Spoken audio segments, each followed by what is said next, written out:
नमस्कार दोस्तों, आज मैं आपको बताने वाला हूं कैसे टैक्स ऑडिट रिपोर्ट को बनाएंगे, कैसे टैक्स ऑडिट रिपोर्ट को फाइल करेंगे, कैसे प्रिपेयर करना है, कैसे फाइलिंग करना है, आज आपको बताने वाला हूं।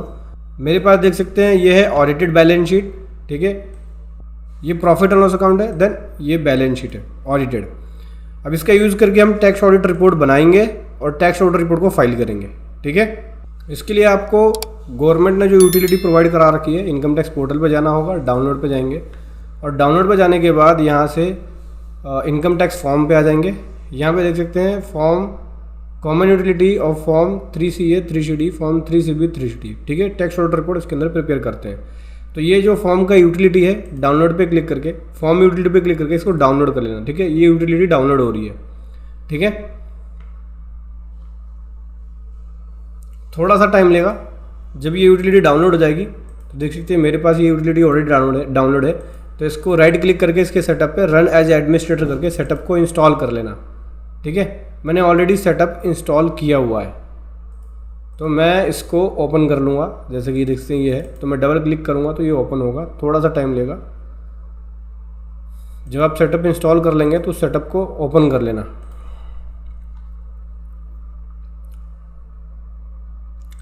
कंटिन्यू पे क्लिक करेंगे, यहाँ पे फॉर्म आ जाएगा। यहाँ पे मैं फॉर्म जो फाइल करने वाला हूँ, फॉर्म 3CB 3CD करने वाला हूँ। फाइल नाउ पे क्लिक करेंगे और यहाँ पे बहुत सारे ऑप्शन है। आप प्रीफिल्ड जो डाटा आपने डाउनलोड किया है उसको यहाँ पे इंपोर्ट कर सकते हो, या फिर विदाउट प्रीफिल भी क्लिक करके विदाउट प्रीफिल पे जा सकते हो, जहाँ पे आपको बेसिक डिटेल्स वगैरह भरनी पड़ेगी। मैंने ऑलरेडी प्रिपेयर कर रखा है, तो मैं आपको दिखाऊँगा कि कैसे बनाना होता है। अगर आप फर्स्ट टाइम बना रहे हैं तो विदाउट प्रीफिल पे क्लिक कर लेना।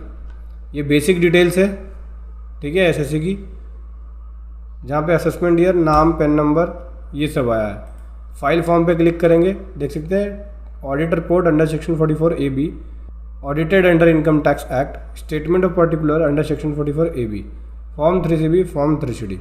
लेट्स गेट स्टार्टर पे क्लिक करेंगे तो यहाँ पे दो सेक्शन है। पहले सेक्शन में फॉर्म 3CB का है, दूसरा सेक्शन फॉर्म 3CD का है। फॉर्म 3CB में बेसिक डिटेल्स होती है, तो इसको देख के बस आपको कंफर्म करना होता है और जो बेसिक डिटेल्स मांगते हैं बस वो देना होता है आपको। सो दोस्तों, 3CB में बेसिक डिटेल्स होती है। मैंने आपको इसलिए नहीं दिखाया क्योंकि बेसिक डिटेल नहीं दिखा सकते as per YouTube community guidelines. ठीक है, जिसमें आपके एसएससी की डिटेल, आपके ऑडिटर यानी चार्टर्ड अकाउंटेंट जो भी है उसकी डिटेल्स होती है। उसके बाद फॉर्म 3CD आ जाता है, इसमें आपको भरनी होती है डिटेल्स। इसमें टोटल 44 क्लोज हैं। तो सबसे पहले आ जाते हैं 1 से लेकर 8 वाले क्लोज पे। 1 से लेकर 8 तक क्लोज में क्या आएगा, यहाँ भी स्टार्टिंग में बेसिक डिटेल एसएससी की, फिर जीएसटी नंबर है तो उसकी डिटेल्स, फिर उसके बाद ऑडिट क्यों करा रहे हैं रीज़न देना होता है। अगर आपकी टर्नओवर लिमिट क्रॉस हो रही है तो क्लोज नंबर 8 के अंदर देनी होती है कि भाई ऑडिट का रीज़न क्या है। तो हमारी यहाँ पे जो स्पेसिफाई लिमिट है वो क्रॉस हो रही है। फिर बोलता है कि आपने न्यू टैक्स रिजिम को ऑप्ट किया हुआ है। अगर न्यू टैक्स रिजिम को लिया हुआ है तो यस करेंगे, न्यू टैक्स रिजिम से नहीं लिया हुआ है, बाहर है, तो आपको नो करना होगा। ठीक है, 1 से लेकर 8 तक क्लोज हो गया हमारा। अब आगे आ जाते हैं 9 से लेकर 17 तक के क्लोज में। सबसे पहले क्लोज नंबर 9 में यहाँ पे डिटेल देनी होती है। If a person or association of person indicate name of partner, member और their profit sharing ratio in case of AOP, whether share of member are intermediated or unknown.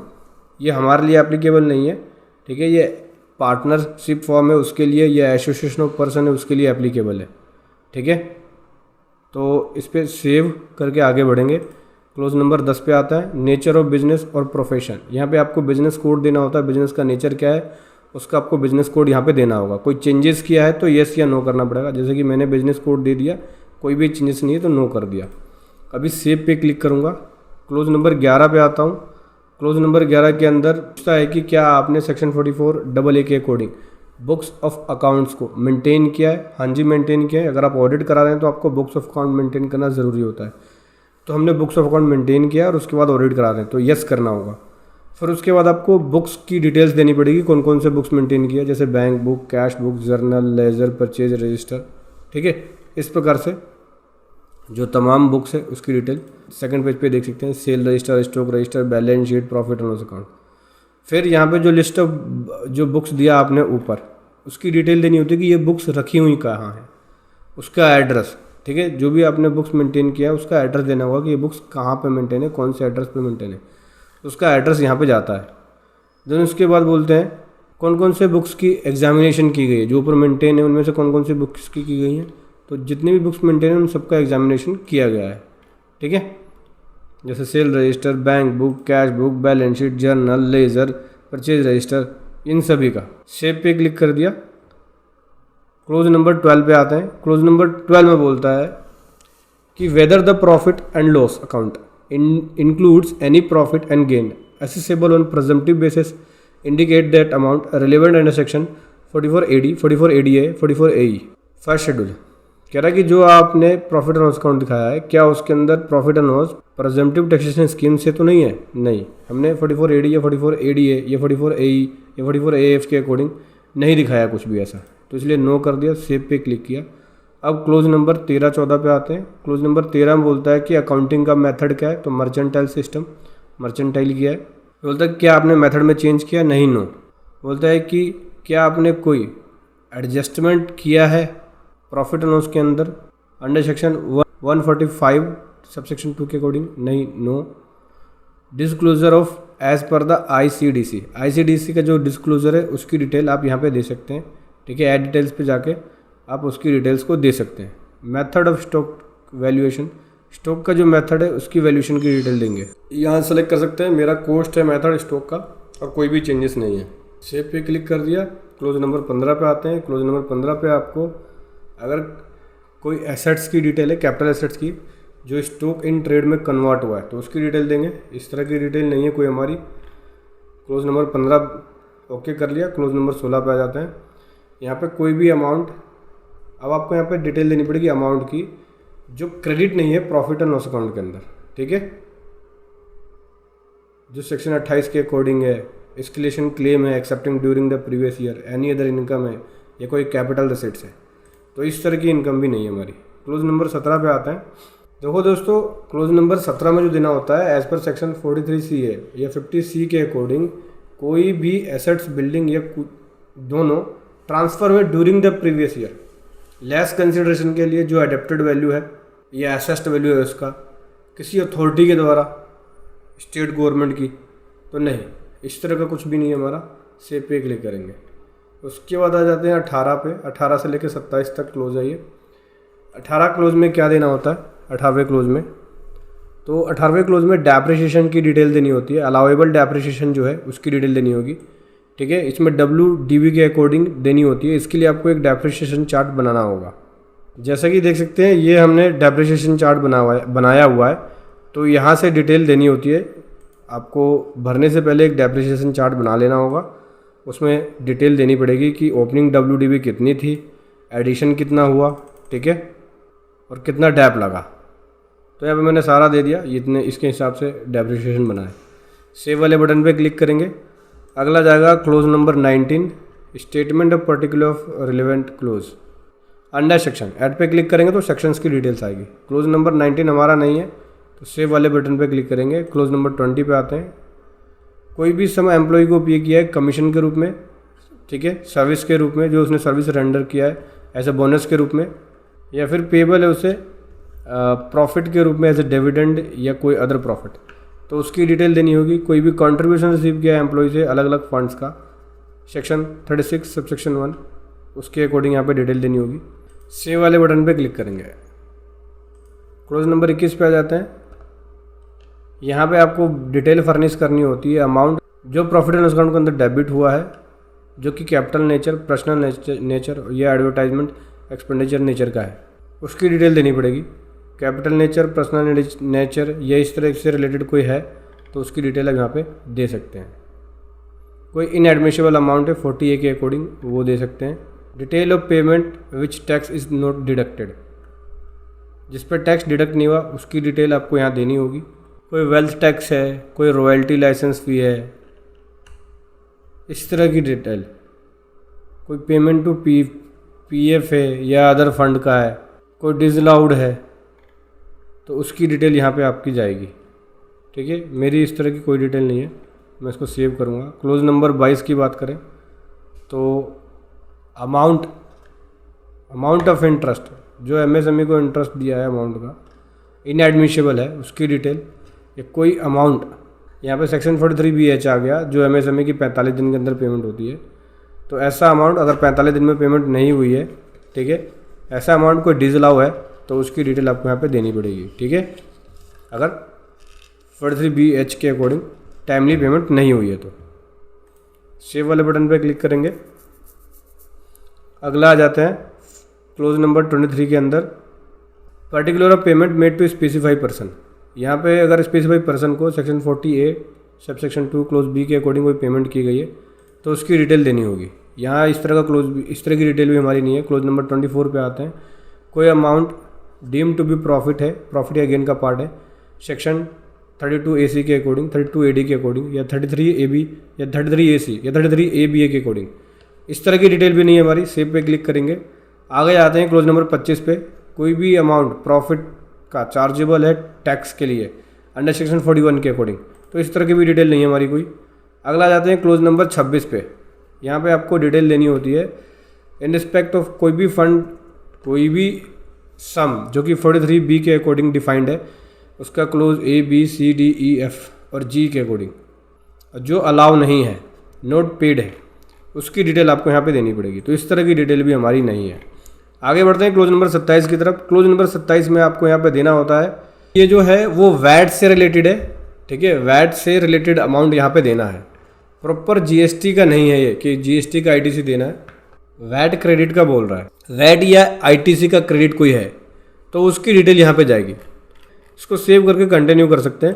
Close number 28 पे आते हैं। Close number 28 के अंदर जो detail जाती है, previous year के अंदर SSC ने कोई एनी प्रॉपर्टी रिसीव किया, शेयर रिसीव किया, ठीक है, कंपनी से, जो कि विदाउट कंसिडरेशन रिसीव किया है सेक्शन 52 सब सेक्शन 2 के अकॉर्डिंग, ठीक है। तो इस तरह की डिटेल नहीं है हमारी, या इस तरह की रिपोर्टिंग हमारी नहीं जाएगी। क्लोज नंबर 29 की बात करें तो यहाँ पे प्रीवियस ईयर के अंदर आपने कोई कंसिडरेशन रिसीव किया इशू ऑफ शेयर का, ठीक है, जो कि एक्सीड है फेयर मार्केट वैल्यू से, 56 सब सेक्शन 2 के अकॉर्डिंग कोई है इसकी डिटेल, तो उसकी डिटेल आपको यहाँ पे देनी पड़ेगी। कोई और अदर इनकम जो कि इंक्लूड है income chargeable under the head of income from other source, ठीक है, 56 के अकॉर्डिंग उसकी डिटेल देनी है। तो इस तरह की डिटेल भी हमारी नहीं है। सेव वाले बटन पे क्लिक करेंगे, आगे बढ़ेंगे। क्लोज नंबर 30 पे आ जाते हैं। क्लोज नंबर 30 में कोई भी अमाउंट बोरो किया है हुंडी के अंदर, कोई भी अमाउंट जो ड्यू है इस तरह के बोरो पे, उसकी डिटेल देंगे। कोई भी एक्सपेंडिचर, ठीक है, ड्यूरिंग द प्रीवियस ईयर किया है 94B सेक्शन के अकॉर्डिंग, ये सेव कर आगे बढ़ते हैं। क्लोज नंबर 31 की बात करें तो यहाँ पे आपको लोन्स की डिटेल देनी होती है। तो अगर आपने कोई भी लोन या डिपॉजिट्स, सबसे पहले तो आता है 31 है, कोई भी लोन या डिपॉजिट्स, ठीक है, लिया है और जो कि स्पेसिफाई लिमिट जो बताई गई है सेक्शन 269 के प्रोविज़न के हिसाब से ड्यूरिंग द ईयर जो एक्सेप्ट किया है उसकी डिटेल देनी होगी। तो उसके बाद बी के अंदर कोई भी अमाउंट रिसीव किया है जो कि एक्सीड है लिमिट, जो लिमिट बताई है 269 के अकॉर्डिंग, और उसको एक्सेप्ट किया है ड्यूरिंग द ईयर, तो उसकी डिटेल जाएगी। उसके बाद 269 ST के अकॉर्डिंग कोई भी पेमेंट आपने किया है, ठीक है, और वो एक्सीड है 269 ST के अकॉर्डिंग, एक पर्सन को एक दिन में अगर पेमेंट की जा रही है और वो अमाउंट एक्सीड हो रहा है, जैसे कि एक दिन में एक पर्सन को 10,000 से ज़्यादा नहीं दे सकते कैश में पेमेंट अगर आप दे रहे हैं एक्सपेंडिचर का, तो अलाउ नहीं होगा। तो 269 ST वाला अगर कोई है तो उसकी डिटेल, कोई अमाउंट रिसीव कर रहे हैं एज लोन के रूप में तो उसकी डिटेल देनी पड़ती है। इसी प्रकार से देखो 31 ये हो गया। 31C के अंदर जो रीपेमेंट कर रहे हो तो उसकी डिटेल यहाँ पे जाती है। अगर कोई रीपेमेंट कर रहे हो तो उसकी डिटेल यहाँ पे जाएगी, ठीक है, लोन जितना भी लिया आपने और रीपेमेंट कर दिया ड्यूरिंग द ईयर तो उसकी डिटेल यहाँ जाएगी।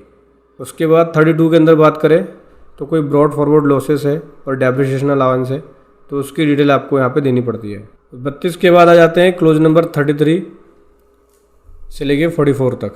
तो क्लोज नंबर 33 के अंदर बात करें तो सेक्शन वाइज अगर आपने कोई डिडक्शन लिया है, सेक्शन वाइज आपको डिडक्शन की डिटेल देनी होगी। तो मैंने कोई डिडक्शन नहीं लिया। 34 की बात करें तो SSC को अगर TDS या TCS से रिलेटेड अगर वो कंप्लाई करता है कि भाई उसको TDS काटना है या TCS काटना है तो उसकी डिटेल यहाँ पे जाती है। अगर लाइबल है तो उसकी डिटेल यहाँ पे जाएगी। उसके बाद अगर क्लोज नंबर 35 की बात करें तो यहाँ पे स्टॉक की डिटेल जाती है, ठीक है। मैन्युफैक्चरिंग है तो रॉ मटेरियल, फिनिश गुड और बाई प्रोडक्ट अलग से देना पड़ेगा, और ट्रेडिंग कंसर्न है तो फिर उसको अपने स्टॉक की डिटेल देनी पड़ेगी उसके अकॉर्डिंग। 36A की बात करें तो कोई भी अमाउंट एसएससी ने रिसीव किया है डिविडेंड नेचर का, जो कि सेक्शन 22 क्लोज जी के अकॉर्डिंग है, उसकी डिटेल देनी पड़ेगी। 37 की बात करें कॉस्ट ऑडिट हुआ है या नहीं, अगर नोट एप्लीकेबल है तो नोट एप्लीकेबल करके बाकी सेव कर देंगे। 38 की बात करें कोई और ऑडिट हुआ है सेंट्रल एक्साइज एक्ट का, नहीं, नो पे क्लिक कर दिया। 39 की बात करें कोई और ऑडिट हुआ है 72 ऑफ द फाइनेंस एक्ट के अकॉर्डिंग, 1994 के अकॉर्डिंग, नहीं। क्लोज 40 की बात करें तो क्लोज 40 पे आपको यहाँ पर टर्नओवर की डिटेल देनी होती है कि टर्नओवर क्या था, ग्रोस प्रॉफिट क्या था, नेट प्रॉफिट क्या था, उसका रेशो क्या था, ठीक है। इसकी डिटेल हमने भर दी है। इसकी डिटेल कहाँ से भरनी होगी समझना, इसकी डिटेल आपको अपने प्रॉफिट एंड लॉस अकाउंट से भरनी होगी। ये प्रॉफिट एंड लॉस अकाउंट से turnover, gross profit, net profit, ये सब आएगा और यही सब इसमें जाता है। देख सकते हैं यहाँ ग्रोस प्रॉफिट आ गया, यहाँ नेट प्रॉफिट आ गया, यहाँ स्टॉक इन ट्रेड आ गया, ठीक है। तो उसके हिसाब से डिटेल यहाँ बनती है, अपने आप ही रेशो कैलकुलेट कर लेगा। अगला जाते हैं 41 पे। यहाँ पे डिटेल देनी होती है कोई भी डिमांड रेज हुआ या कोई रिफंड इशू हुआ है ड्यूरिंग द प्रीवियस ईयर किसी और टैक्स लॉ के अंदर other than income tax act, तो उसकी डिटेल जाएगी। उसके बाद 42 के अकॉर्डिंग 42 के अंदर क्या एसएससी को रिक्वायर्ड है फॉर्म 60 या फॉर्म 16(1)A भरना, नहीं, नो पे क्लिक कर देंगे, सेव करेंगे, आगे बढ़ेंगे। 43 की बात करें तो यहाँ पे एसएससी के ऊपर कोई एसएससी या कोई इसकी पेरेंट एंटिटी, ठीक है, लायबल है फर्निश रिपोर्ट फर्निश करने के लिए 286 सबसेक्शन 2 के अकॉर्डिंग, नहीं, इसके लिए भी लायबल नहीं है। अगला आ जाते हैं 44 के अंदर। क्लोज 44 में एक्सपेंडिचर की डिटेल देनी होती है कि आपकी टोटल एक्सपेंडिचर कितनी है और कितनी रजिस्टर्ड से है, कितनी अनरजिस्टर्ड से है, ठीक है। देख सकते हैं ये रही, जैसे कि टोटल एक्सपेंडिचर ये है जिसमें से ये रजिस्टर्ड हो गई, ये अनरजिस्टर्ड हो गया, ठीक है। इस हिसाब से मेरी टोटल एक्सपेंडिचर हो गई। तो क्लोज 44 की आपको यहाँ पर डिटेल भरनी पड़ेगी।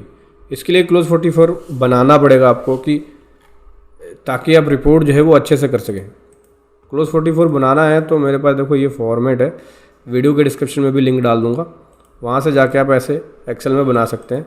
यहाँ लिख सकते हैं भाई टोटल एक्सपेंडिचर का नाम लिख लिया, टोटल इतना हो गया, उसमें से आपको डिवाइड करना पड़ेगा कि रजिस्टर्ड से कितना है, फिर अनरजिस्टर्ड से कितना है, ठीक है। तो ऐसे आपको क्लोज 44 बनाना होगा। अभी हमारी क्लोज 44 तक के सारे क्लोज ओके हो गया। अकाउंटेंट की डिटेल जाती है, मतलब चार्टर्ड अकाउंटेंट की डिटेल यहाँ जाती है, जो ऑडिटर है आपका। इसको मैं दिखाऊंगा नहीं क्योंकि इसको पब्लिकली नहीं दिखा सकते, इसको आपको भर के सेव कर देना है, ठीक है। जैसे कि मैंने यहाँ सेव कर दिया, अभी सेव वाले बटन पे क्लिक करेंगे, हमारा फॉर्म रेडी हो गया, फॉर्म 3CB 3CD। प्रीव्यू वाले बटन पे क्लिक करेंगे तो प्रीव्यू दिखेगा, डाउनलोड वाले बटन पे क्लिक करेंगे तो डाउनलोड हो जाएगी JSON फाइल, फाइलिंग के लिए रेडी हो जाएगा। बस इसका आपको इनकम टैक्स पोर्टल पे अपलोड करना है। प्रीव्यू पे क्लिक करेंगे तो इस प्रकार से फॉर्म दिखेगा, जहाँ पे बेसिक डिटेल्स आ गई। फिर उसके बाद फॉर्म के सभी क्लोज जो हैं वो दिखेंगे आपको, जो क्लोज भरा होगा आपने, ये देखिए सारे क्लोज आपको दिखेंगे, ठीक है।